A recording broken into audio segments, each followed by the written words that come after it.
Hello, সম্মানিত সারা বিশ্বের মুসলিম জাতির প্রতি রইল আসসালামু আলাইকুম। হিন্দু জাতির প্রতি রইল আমাদের পক্ষ থেকে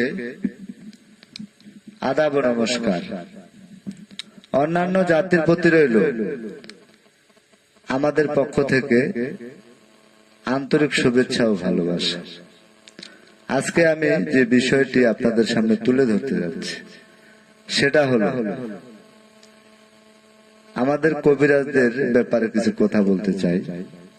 সেটা হলো, ভাই আপনি কবিরাজি বিদ্যা শিখেছেন, কবিরাজি করেন, মানুষের কাছে টাকা পয়সা নেন, কিন্তু এমনটা করিয়েন না যে যেটা হবার নয় সেটাও আপনি করে দিচ্ছেন।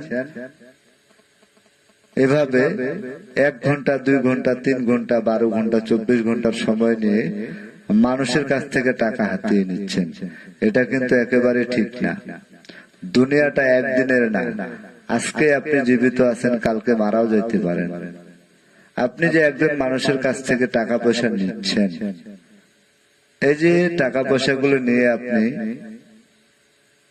খাচ্ছেন বা অনেক কিছু করতেছেন, ভোগ করতেছেন, একদিন কিন্তু এই টাকা পয়সার হিসাব ঠিকই আপনাকে দিতে হবে। ইহকালে না দিলেও পরকালে আপনাকে সেই হিসাবটা দিতে হবে। আপনি মৃত্যুর পর একজন ব্যক্তির কিছু টাকা পয়সা খেয়েছেন, সেটা কিন্তু হাসরের ময়দানে আপনাকে ছাড়বে না, আর সেই ব্যক্তি আপনাকে মাফও করবে না। কেননা আপনি তাকে কাজের কথা বলে টাকা নিছেন, তারপরে যতটুকু সম্ভব যেভাবে সম্ভব চিট করেছেন। আপনাদের মতো 2-1 জন প্রতারকের জন্য সারা বিশ্বে, সারা বাংলায় আজকে কালো ছায়া নেমে এসেছে, কবিরাজদের নামে আধার নেমে এসেছে। কেন ভাই? আমরা কি দোষ করেছি? কর্ম করার মতো অনেক রাস্তা রয়েছে ভাই। যে যেটা কর্ম শিখেছেন সে কর্মটাই করবেন। অযথা মানুষের কাছ থেকে টাকা পয়সা নিয়ে মিথ্যা কথা বলে, কিরা কসম কেটে, পিরিতের আলাপ করে মজার মজার কথা বলে টাকা নিচ্ছেন। তারপরে এই যে চিট করতেছেন, মোবাইল নাম্বার বন্ধ অথবা ব্ল্যাক লিস্টে অথবা মোবাইলটাই বন্ধ, এটা কিন্তু ঠিক না। আপনি অনেক কবিরাজ তো প্রতারক, সেটা আছে। আমাদের কিছু কবিরাজ আমরা রয়েছি, আমি কিছু কিছু কাজ পারি, কিছু কিছু তদবির বা চিকিৎসা বা যে ভাষায় আপনি বুঝেন না কেন, যেটা পারি সেটা তো করতে পারি। কিন্তু হয়তো দেখা গেল আজকে আমি একটা কাজ পারি না, সে কাস্টমারটা আমার কাছে এসেছে বা আমার বাড়িতে এসেছে বা আমার মোবাইলে কল দিয়ে পরামর্শ করেছে। আমি কিন্তু যেটা আমার দ্বারা সম্ভব না, আমি সরাসরি বলে দিই, ভাই আমি এই কাজটা করতে পারি না বা এটা আমার পক্ষে করা সম্ভব না, আপনি অন্য কোথাও চেষ্টা করেন। তাহলে আমার মনে হয় কাস্টমারটা আপনাকে সম্মান করবে। যদিও আপনি তার কাজ না করেন, তার চোখে আপনি সম্মানের দৃষ্টিতে থাকবেন, আপনাকে সারা জীবন শ্রদ্ধা করবে, সম্মান দিবে। আর এই যে 2000, 4000, 5000 টাকা মানুষের কাছ থেকে নিয়ে আপনি এই যে চিট ব্যবসা করেন, এটা একেবারে ঠিক না।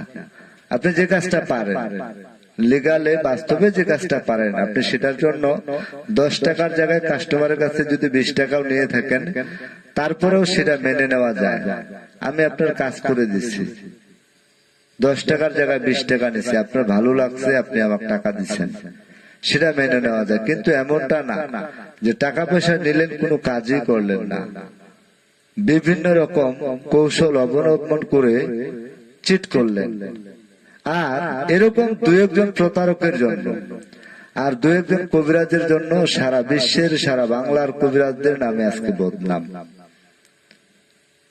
আপনার কাছে আমার অনুরোধ থাকলো, ভাই এই ধরনের চিট ব্যবসা ছেড়ে দেন। আপনি যেটা পারেন সেটাই করেন, যেটা পারেন না সেটা পারি বলে কারোর সাথে কথা দিয়েন না। বেশি কিছু আমি বলতে চাচ্ছি না, কারণ আমি একজন সাধারণ কবিরাজ, ছোট্ট কবিরাজ। কে শুনে আমার কথা? আমার কি মূল্য আছে? তারপরেও মনের আবেগ, বিবেক, কিছু প্রশ্ন আমার থাকে। তাই ছোট্ট মানুষ হিসেবে, একজন সাধারণ ছোট্ট কবিরাজ হিসেবে আমি আপনাদের কাছে জোর হাত করে বলছি, আপনারা কেউ চিট ব্যবসাটা করবেন না। আপনি যতটুকু কর্ম শিখেছেন তার ভিতরেই থাকেন। এমনও প্রমাণ আছে যে আপনি লিগালে যদি ব্যবসা করেন, সঠিক তদবির দিয়ে থাকেন, একটা তদবিরের উপর বা একটা কর্মের উপর আপনি অনেক সফলতা পেতে পারেন, যদি সেটা হালাল হয়, বৈধ হয়। আর যদি আপনি বেহালাল অবৈধ ব্যবসা বা কর্ম বা জীবিকা অর্জন করেন, তাহলে যত টাকাই আপনি ইনকাম করেন না কেন, আমাদের গ্রামের ভাষায় একটা প্রথা রয়েছে, চোরের বাড়িতে কোনোদিন নাকি বিল্ডিং উঠে না। আরেকটা কথা রয়েছে, চোরের 10 দিন, গৃহস্থের 1 দিন। যাক, আর বেশি কথা বলে আমি কারো মনে কষ্ট দিতে চাই না। সারা বিশ্বের যত ধর্মের, যে কোনো ধর্মের, যে কোনো ধরনের কবিরাজদের সকলের প্রতি আমার রইল আসসালামু আলাইকুম। এবং সবার প্রতি আমার অনুরোধ থাকলো, আপনি নিজেও ভালো থাকুন, সুস্থ থাকুন, আরেকজনকে ভালো থাকার জন্য সহযোগিতা করুন। আর একজনের জন্য যেন 10 জনের বদনাম না হয়, এই সমস্ত কবিরাজের প্রতি থেকে যেন আস্থা উঠে না যায়। এই জন্যই আমি এত কথা বললাম। আমার কথাবার্তায়, চাল চলনে যদি কেউ